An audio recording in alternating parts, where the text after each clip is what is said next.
everyone! And welcome back to Generational Discourse. Ang tagal. It's been a while and it's summer already. At siguro naman dapat na tayong magchikahan ulit. Ganon kabilis ang mga pangyayari. It has been a very, very busy quarter. Kung gaano kahaba yung January, February was kinda short, and now it's mid-March already. Ang bilis ng panahon. Super. And for today's topic, we are going to talk about a recent event that happened. Kami ni Gerard, we attended Mr. M's Night of 100 Stars. So, yun ang pag-usapan natin. It's a very, very interesting party. It happened last March 9 at Hotel Okura. Sana tama yung hotel. Yes. Okay. So, normally, you wouldn't see us attending parties at alam mo yan kasi hindi namin kaya magpuyat. Yun siguro. Kaya ang aga ng Morning person kayo para sa Oo nga. dati Mas lalo siya. But now, medyo nag-adjust kami. Since Lolong started, parang na-adjust na rin yung aming night hours. Kaya na namin mag-extend ng aming gising. So, we attended the party. Thank you for inviting us, Mr. M. Yun. A day before Daddy's birthday. Yes! Yun yung nagpa-special dun lalo because the following day, March 10, birthday naman ni Gerard. And alam mo ba, nung March 9, kasabay din pala yun ng anniversary ng Star Circle Batch 4. Kung saan part nga si Daddy ng batch na yan. So cool. Double celebration yung pakiramdam ni Daddy dun sa party. Ako din, Mama, masaya. Kasi bago natin pag-usapan yan, may something yung sa ngiti ko, diba? Oh, yes! Oo, by the way, kung napapansin nyo, wala na yung retainers. What are you wearing? It's invisible retainers. Invisible retainers. From Uy Dental Clinic. Yes. Thank you so much to Doc Charleston Uy, Doc Ping of UDC. Woo! Kung gusto ninyo guys, magpalit ng retainers na invisible, ayan, you go to UDC. Ang ganda ha, in fairness, kung artista ka, pan-taping, pwede, no? Hindi mo na kailangan tanggalin yung retainers. Okay. So let's talk about the party. Yung gusto ko talaga i-highlight is yung pinost ni Mama sa IG niya. Oh, yung madami akong selfie pinost. niya. Ay, Latina! Kasi, Mama, tell us about the look. Yung makeup specifically. Okay, so the look is not entirely perfect. Wow! Pero para sa akin, perfect siya. Kasi ako po ang nag-makeup sa sarili ko. YouTube tutorial ng K-pop makeup. So, nag-work naman kasi hindi, nakita ko doon sa pictures and videos, hindi nag-mature yung itsura ko. Parang bagets. I agree naman kasi, Mama, real talk lang po. Hindi ko masyado gusto yung pag makapal makeup niyo. Yung kapag nakikitang naka-foundation ng super. At saka yung parang may mga pa-contour, yung mga Kim Kardashian makeup. Oh. For me, mas nakaka-highlight yung features niyo kapag glowing makeup lang. Talaga ba? Yes. Well, Suzy Bae! Sabi nga sa comments niya, Suzy Bae daw ng Philippines, diba? Annyeonghaseyo. And the hair, yung hair, and you can see it also, kahit na ako ay bagong ligo. Siyempre, hair shaft, Vertice North. Yes. Si Sir Nico ang gumawa ng aming buhok. Hashtag Nico Lodge. Yes. It was very simple, magaang lang, and I was able to party like a pro. Na hindi, yung At ayaw ko guys ng false eye. Sorry sa mga nagpo-false eyelashes at yung mga nagla-lash extenders. Extensions. Ano to, karne? Extender. Yung lash extension, hindi ko talaga bet for myself. Ito naman, parang familiar sila sa akin, pero hindi ko po sila kilala. Familiar? Oo, kasi lumalabas sa TV. Gila, kapatid ni Gio, diba? And then si Gerard with the letter H is a comedian, character actor. Si Bojo Molina flew from Guam to attend the party. So it's really nice to have him there, to see him there. It's Star Circle Batch 3. Supposedly, magka-batch sila ni Daddy. Okay. Si Daddy ilo-launch siya as part of Batch 3. But then, nagbago yung isip nila at sinama siya sa Batch 4. I think it had something to do with yung hindi characterization, yung Dating? Yung dating, parang kailangan may variety per batch. I think in that batch, yung batch 3, parang meron siyang pareho ng datingan o kaya ng potential na maging image. So he was delayed quite a bit. So sa batch 4 siya ni-launch. Ayan. How about the one in the middle? Si Eric Nicolas is a comedian and I think he's also a parang producer or writer if I'm not mistaken. The big guy, yung the tallest. Siya ba yung naka-boxing dati? Ay, hindi. That's a different person. Kasi guys, fun fact, si Daddy, meron siyang napatumba na very big guy. Like, super tall. Huwag na nating pangalanan kasi baka naman ma-embarrass siya at yung I just thought na siya the people that know him. Hindi siya. Okay. What else do you want to talk about? Wow, may pa-couple photos tayo. Yes, medyo mali yung spelling. P-I-Z-A-R-R-A-S. Pero okay lang. Yes. What else? Ayan, kinunan niya nung husband ni Nikki Valdez. By the way, dumating kami ni Daddy. Sobrang wala kaming kasabay when we entered. Kaya parang medyo nahiya din kami. Parang all eyes on us. But it's a good thing na dun sa pagka-enter na namin, we saw Nikki Valdez and her husband. So, yan, sabay kaming Well, I also saw that dun sa video ng Nice Print, yung entrance. Yeah, and thank you, Nice Print. Si Nikki was Daddy's kabatch in Star Circle Batch 4. Yes. That's why. And now we're workmates in Lolong. Ito naman mga selfie. Of course, Mr. M. Nung nagkita kami in the party, una niya sinabi, my good friends. So, that was a heartwarming moment. And Tita Mariol was also there. So, ang saya kasi parang, alam mo yun, kahit na ang tatanda na namin, parang hindi mo maalis na mababalik ka dun sa time na you were young, you were with Star Magic. Back then, we called it Talent Center. And then, everyone that we worked with in the past, halos nandoon sila. Sina Tita Lulu, Tita Chris, Tita Monch. We call them Tita kasi sobrang bata namin noon. Pero yun pala, pagtanda namin, pare-pareho na kami matatanda. Yeah. But it was, nice seeing them. At saka, parang tanggap na nila na Tita pa rin ang tawag namin. This one, I think I remember. Si Thao! Oo, si Thao. Red na ang hair niya. Actually, si Thao, kasama ko siya sa Ang TV. Yes. Ang pangalan ni Thao, alam mo, nakalimutan ko. Hindi Thao Michael ba? Hindi ko sure, pero it wasn't Thao back then. And then, Angelica Panganiban. This one naman, hindi ko na-recognize na siya yun.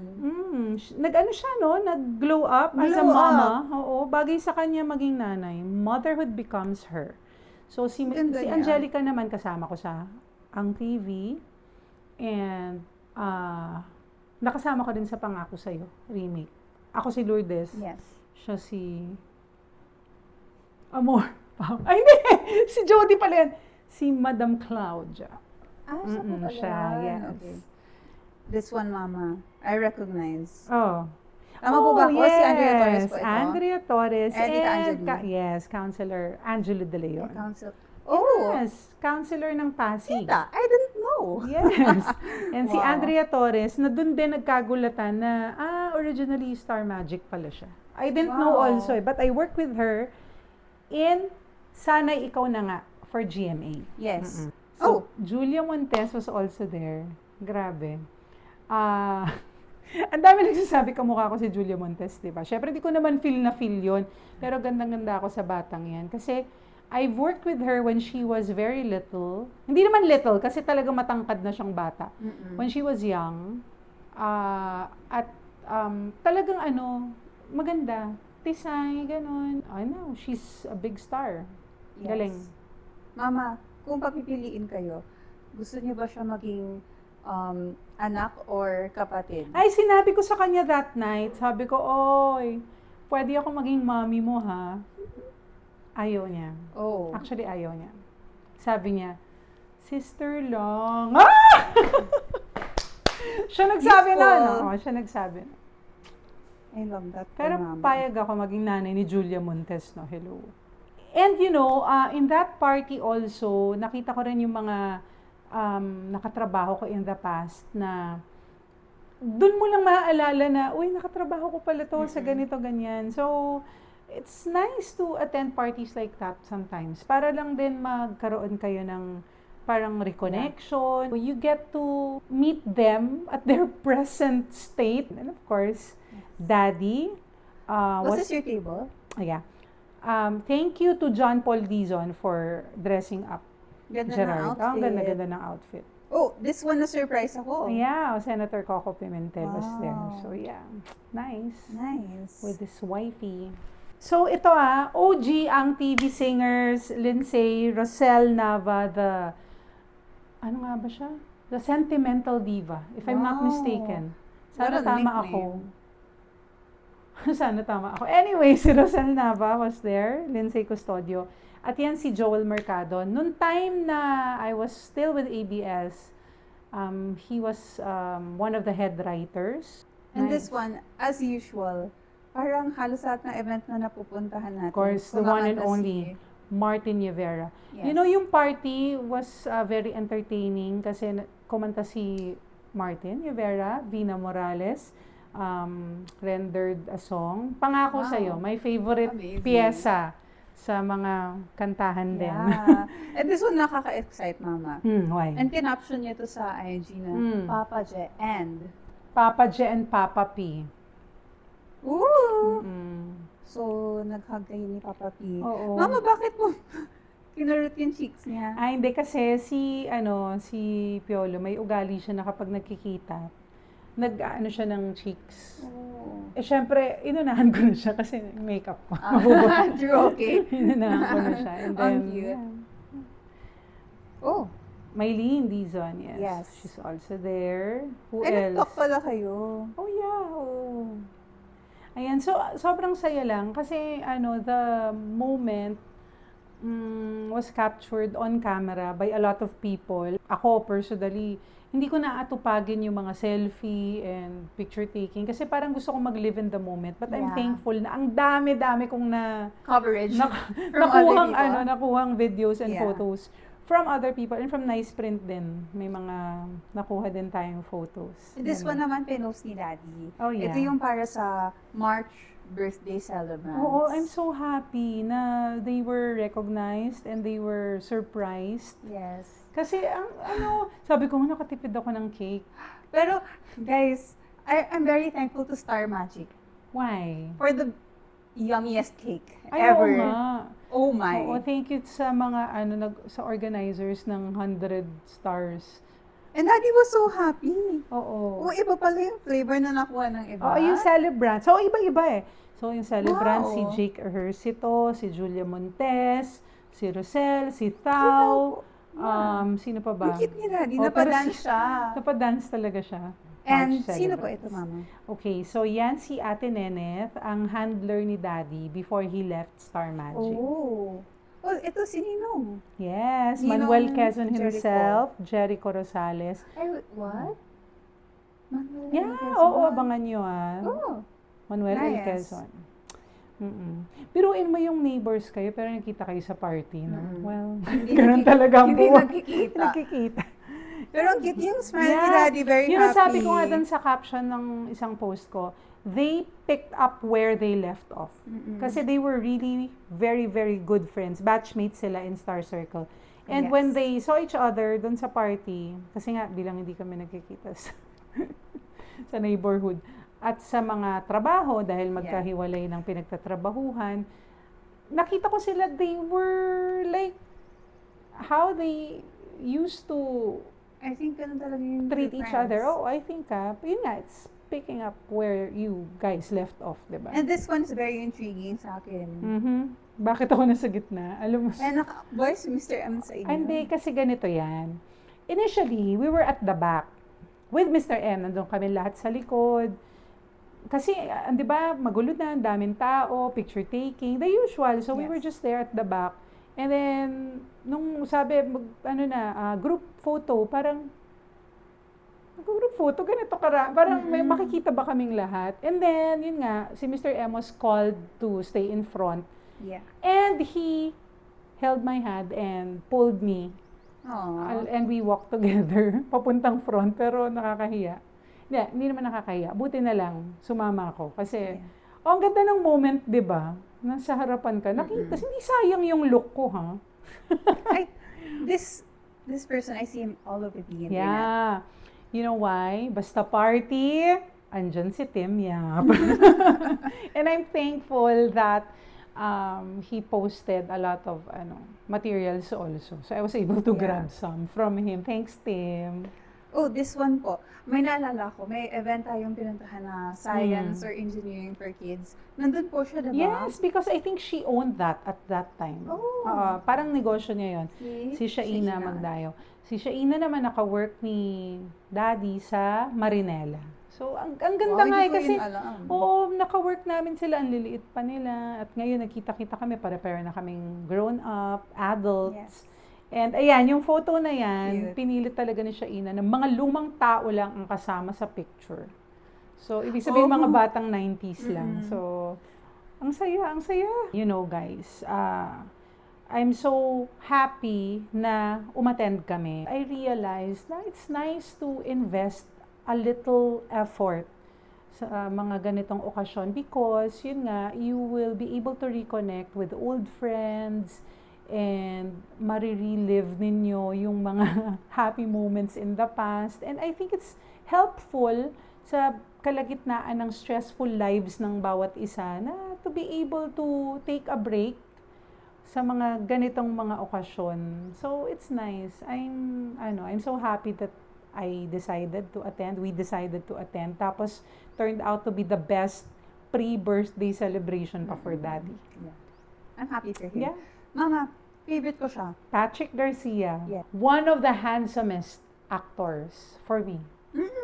Here in the Philippines, yes. Then and now. Up to now. Ganun pa rin kasi itsura niya eh. So, ito mama, yung asawa mo sa Pangako Sa'yo. Si BJ or Bernard pa lang. Elevator shot. So, Gerard, my partner in Mula sa Puso. Bernard, my partner in Pangako Sa'yo. At si Papa P, makaka-partner ko pala ko. Ayan. So, Sherilyn was also there. Joe Ross. Nako, si Joe Ross, tuwan-tuwa ako. Kasi, sabi ko talaga sa kanya, alam mo kung kailan ka tumanda, saka ka gumwapo ng todo. Ang gwapo-gwapo niya. As in talagang, mukha siyang bata. Ganon. Naka-follow ko sa kanya sa TikTok because of yung super funny, humor niya. Super funny guy. Yes. Pero in real life, hindi naman siya, yung parang like you. Witty lang, no? Talaga. Funny ba? Witty? Yung wit sa humor. Siguro nga. Feeling. Ano ba? No, seriously. Pero mama, alam niyo, gusto ko lang i-comment yung papuno dun sa loob ng venue. Oh, ang ganda. Yung production design inside. And the food was great. As in, super sarap ng pagkain. Grabe. We enjoyed it. Kala mo naman, dami namin kinain. We just ate 2 putahes. What? Yung steak and salmon sashimi. Siyempre. Kasi nga, di ba, we are carnivore. Low carb-ish, something like that. So, yeah. I love it. So, ito na yung final picture natin. Yes, the group photo. Si Daddy nandun. Yes. Katabi nila. River and Rodjun. River and Rodjun nandun na magkapatid na, pati sa party ayaw pa maghiwalay. So, ayan, there are so many stories to tell. Siyempre, iba private stories na. But at least we were able to share a few snippets, a few photos.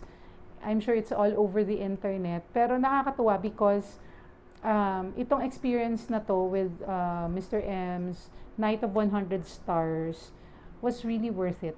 It's nice to hang out with people you've worked with in the past. We will forever be proud to be Mr. M babies.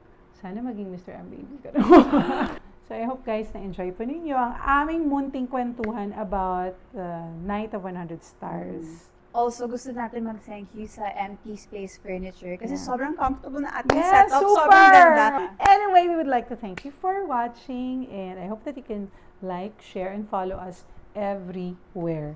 Thank you. Again, this is Mama Jan Marini and Ate Rian. And this is Generational Discourse.